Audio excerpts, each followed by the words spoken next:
Comme vous savez tous, les 3 membres de l'État du Sahel ont décidé de créer leur propre monnaie. Beaucoup de personnes jubilent, beaucoup de personnes sont contents du fait que ces 3 États ont décidé de créer leur propre monnaie. Mais beaucoup de personnes ne connaissent pas les avantages d'avoir sa propre monnaie. Vous savez, posséder sa propre monnaie n'est pas uniquement un symbole, n'est pas uniquement un symbole de souveraineté, non. Avoir sa propre monnaie est un élément majeur pour pouvoir lancer son développement économique. Beaucoup de pays ne savent pas que la monnaie de franc CFA dépend de la France. Donc automatiquement, ça dépend de la politique monétaire française. Donc qu'est-ce que cela signifie? Si la France, par exemple, fait une politique monétaire qui ne peut pas être à l'avantage des Africains, automatiquement, on ne pourra pas lancer notre développement économique.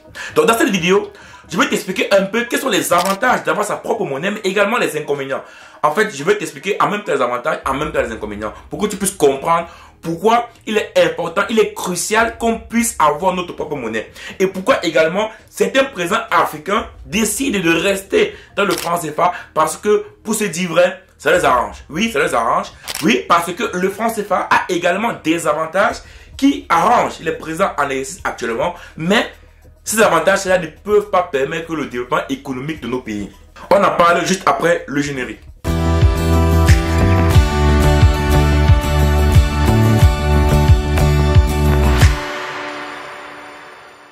L'effet d'avoir sa monnaie permet d'avoir ce qu'on appelle de la flexibilité économique. Alors que le franc CFA permet ce qu'on appelle la stagnation économique. Je m'explique. La stagnation économique, c'est quoi? C'est de permettre à ce qu'un pays soit stable économiquement. Donc, ça veut dire qu'on sait que l'inflation montera peut-être 1 ou 2%. Peut-être que les prix seront stables. Voilà, la population sera fière parce que vu qu'on souffre, vu qu'on est dans un système de pauvreté, automatiquement, si les prix sont stables ou bien si l'augmentation est faible, ça arrange tout le monde. Donc, beaucoup de présidents africains ne veulent pas prendre de risques et préfèrent rester dans la stagnation économique.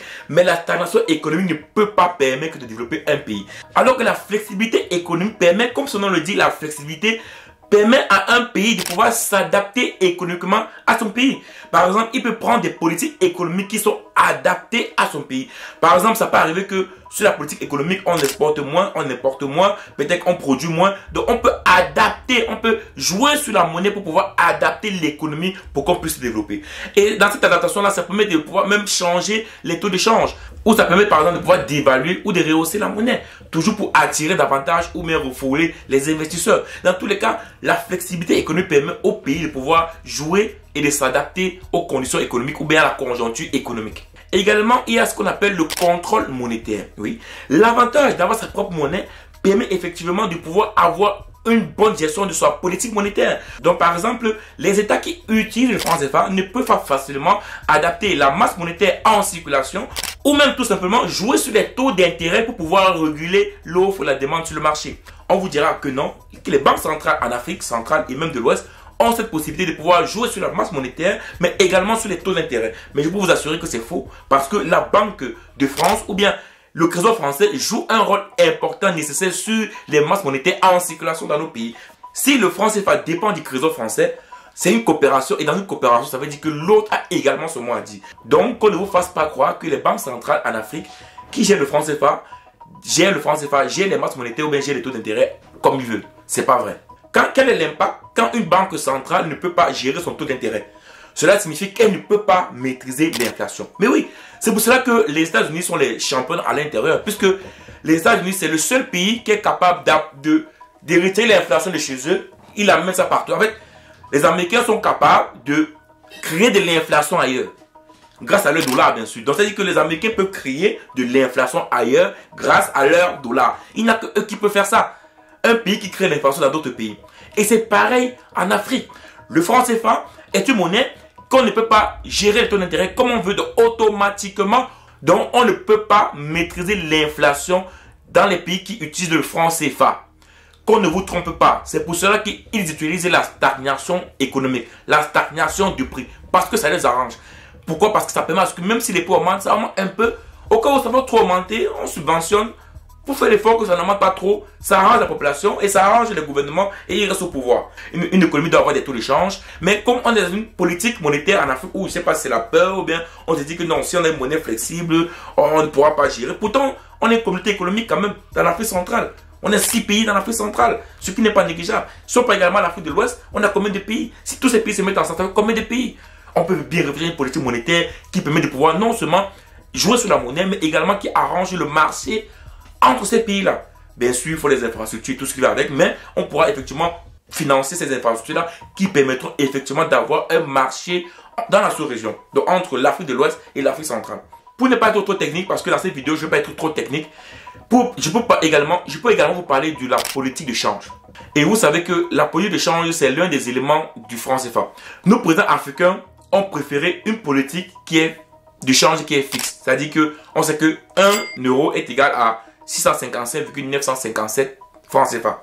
Alors que dans les politiques flexibles, où les taux de change peuvent varier, la monnaie est flexible automatiquement, les taux de change varient donc automatiquement. 1 euro peut être égal à 655, après ça peut changer, ça peut être à 400, ça peut être à 700, ça varie du taux d'échange.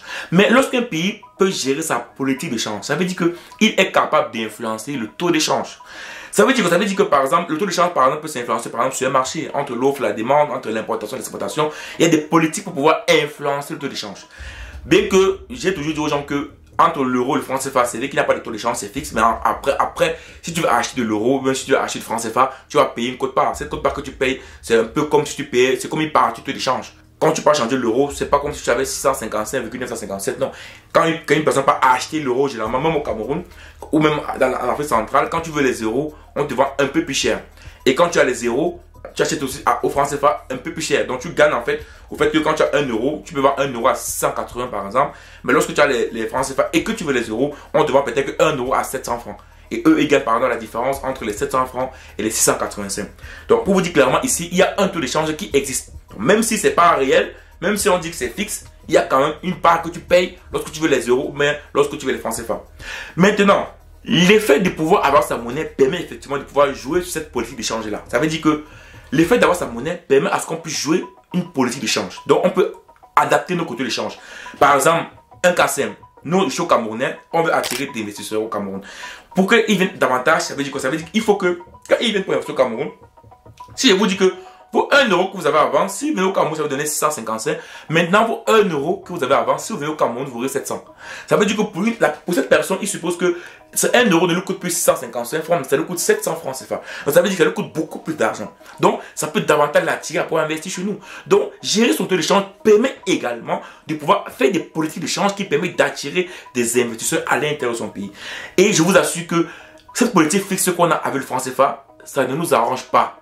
Je vous dis bien, ça ne nous arrange pas. C'est parce qu'on a des États qui n'ont pas des ministères de finances qui sont capables de pouvoir faire les calculs qu'il faut, de pouvoir faire l'optimisation qu'il faut, de pouvoir faire la spéculation qu'il faut, de pouvoir anticiper, de pouvoir prévisionner. Voilà. Des faits qui sont incompétents pour le faire automatiquement, ils préfèrent rester dans cette stagnation de prix et ça les arrange. Et enfin, le dernier inconvénient du franc CFA, c'est le fait que à cause de cette monnaie, on n'a pas notre souveraineté.